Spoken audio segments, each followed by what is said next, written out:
চীনা সীমান্তবর্তী ভারতের কেন্দ্রশাসিত অঞ্চল লাদাখকে অনেকেই চেনে বরফ ঢাকা পাহাড়, বৌদ্ধ মন্দির আর শান্ত সৌন্দর্যের জন্য।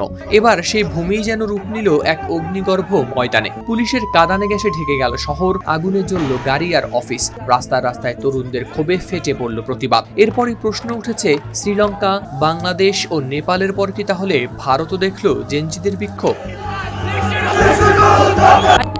লাদাখের বিক্ষোভকারীদের দাবিগুলো অবশ্য নতুন কিছু নয়। অধিকার কর্মী সোনম ওয়াংচুক সহ 15 জন কর্মী গেল 10 সেপ্টেম্বর থেকেই 4 দফা দাবিতে বসেছিলেন অনশনে, যার মধ্যে ছিল লাদাখকে দিতে হবে পূর্ণ রাজ্যের মর্যাদা, চাকরিতে চালু করতে হবে সংরক্ষণ পন্থা, লেহ ও কার্গিলকে নিয়ে গঠন করতে হবে আলাদা লোকসভা আসন। জার্মান সংবাদ মাধ্যম ডয়চে ভেলের প্রতিবেদনে উঠে এসেছে সেই চিত্র।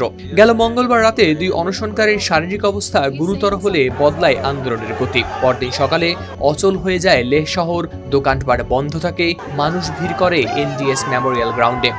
স্লোগানে মিছিল ছড়িয়ে পড়ে রাস্তায়। পরিস্থিতি উত্তপ্ত হয় যখন বিজেপি সদর দপ্তর ও হিল কাউন্সিলের অফিসে শুরু হয় পাথর ছোড়া। আগুন ধরিয়ে দেওয়া হয় 3টি সরকারি দপ্তরে, পুড়ে যায় পুলিশ ভ্যান। এরপরেই পুলিশ চালায় গুলি। এতে প্রাণ হারায় 4 জন এবং আহত হয় প্রায় 90 জন। সংবাদ মাধ্যম এনডিটিভির প্রতিবেদনে প্রকাশ পায় সে তথ্য।